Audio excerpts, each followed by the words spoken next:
Okay, so today we are diving into something truly special. It's a collection of writings, a text that I think is pretty profound.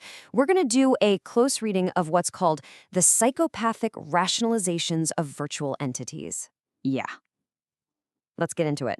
So, the big idea, this central question this whole thing is asking, is actually pretty wild. It's what if video game monsters had philosophy degrees? Seriously. What if those creatures trying to take you down first had to work through their own complex existential baggage and then justify your annihilation? To really get what's going on here, you first got to meet the players. So I want you to think of this whole thing less like a dry analysis and more like a dramatic reading, an absurd play in three acts. So without further ado, let's meet our cast. First up, we have the Torch Goblin. Now this guy, he's a soul collector, sure. But don't let that fool you. He's way more interested in the philosophy of it all. He wants to dig into the very nature of the self before he, scoops it up. Next, we've got the skeleton. And look, this is not your typical bag of bones. Nope. This guy is pure metaphor. He's wrestling with this idea that maybe being a symbol of something has more actual meaning, more substance than just being alive. A truly existential pile of bones. And then there's this guy, the Orc Warrior. He is a terrifyingly cheerful fan of state-sanctioned violence. He's figured out that if you just get the backing of the collective, it's like a magical ticket to consequence-free murder, and he thinks that's amazing. Our fourth performer is the Cannon Lizard. And get this creature doesn't just use a weapon. It uses a personalized cosmology. I'm not kidding. It is literally weaponizing the fabric of space-time against its victims. As you do. Then you've got the Robot Creep. This one kind of offers a meta-commentary on this whole exercise, right? It's questioning the utility of rationalization itself. I mean, what's the point of any of this, whether you're a human, a monster, or, well, a robot creep? And finally, we have our Eye Guardian. This is a being that looks out at the cold, empty void of space and doesn't see some terrifying abyss. Nope, it sees a tool that can be consciously and very deliberately weaponized. A real ray of sunshine to round out our cast. So now that you've met the casts, let's move on to Act 1. And like all good philosophy, we're going to start by looking at the self. The Torch Goblin is really fixated on this weird little thing we do with language. You know how when we talk about our soul, we call it it? We say, is it ready? We separate it from you. And the goblin is basically asking, why? Why do we put that distance between ourselves and our own essence?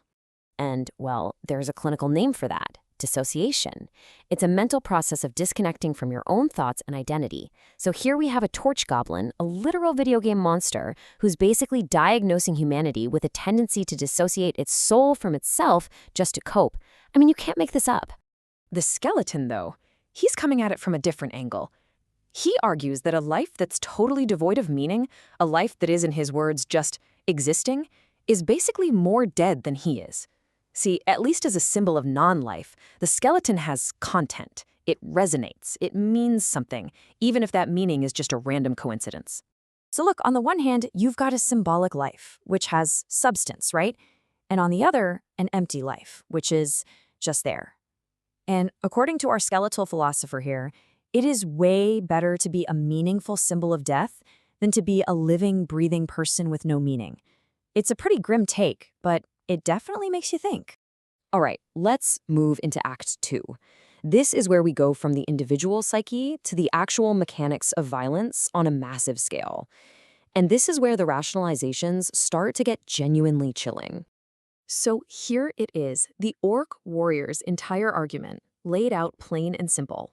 Murder, he says, isn't an ethical problem, it's a legal one. And whether it's legal or not is just a matter of popular opinion in a specific place. If enough people around you agree with the killing, well, then it's not a crime anymore. And here's that same logic, but laid out like a simple, 4-step business plan for getting away with anything. Step 1, get collective backing. Step 2, commit the act. Step 3, boom, it's legal. And step 4, watch the apparatchiks rally behind you. It's this terrifyingly clean model for state-sponsored terror that feels, well, a little too familiar. Okay, so if the orc is a sociologist, the Cannon Lizard is a cosmologist. It puts forward the idea of individualized black holes. Yes, you heard me correctly. These are not some far-off things in space. They are personal, portable singularities of pure despair that you can literally blast into the quintessence of another being. And the properties of these things are just as terrifying as they sound. They're not just in one place, they're everywhere at once. They don't just mess with space, they literally wrap time around their victim, constantly yanking them back into an abyssal past. It's a really powerful and frankly horrific metaphor for inescapable trauma. And now, for our final and most expansive act, we're pulling the camera way back from the individual and from society to contemplate the void itself, that background radiation of cosmic nihilism that this whole drama is playing out against. The robot creep really wants us to think about scale. I mean, we've seen how one creature can rationalize horror, but what happens when you start networking these rationalizing models together? What happens when you install this kind of psychopathic logic right at the center of power and then amplify it with technology? The iGuardian pushes this even further. Its argument is that the universe is, by its very nature, cold and empty. So why fight it? What happens when we consciously decide to weaponize that bleakness? When making things worse isn't just an accident, but becomes an actual requirement. This table here really just hammers the iGuardian's point home. Look at the sun. It doesn't worry about its actions, it has no consciousness, it just is. But conscious life, we seem to have this unique talent for self-annihilation specifically for the demise of others.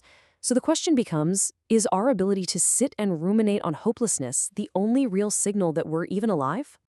So after all that, what's the big takeaway from this incredible performance? Well, we've journeyed from a goblin's thoughts on dissociation through an orc's sociological justification for murder, all the way to a guardian's plan to weaponize cosmic nothingness. Each character gives us a different but terrifyingly coherent logic for the absurd and the horrific. But that leaves us with one last really provocative question. We can laugh, right? We can laugh at the absurdity of a video game's skeleton pondering existence. We can be horrified by an orc's twisted logic. But these are all explicitly virtual rationalizations. And the question this text forces us to ask is, how different, really, are they from our own?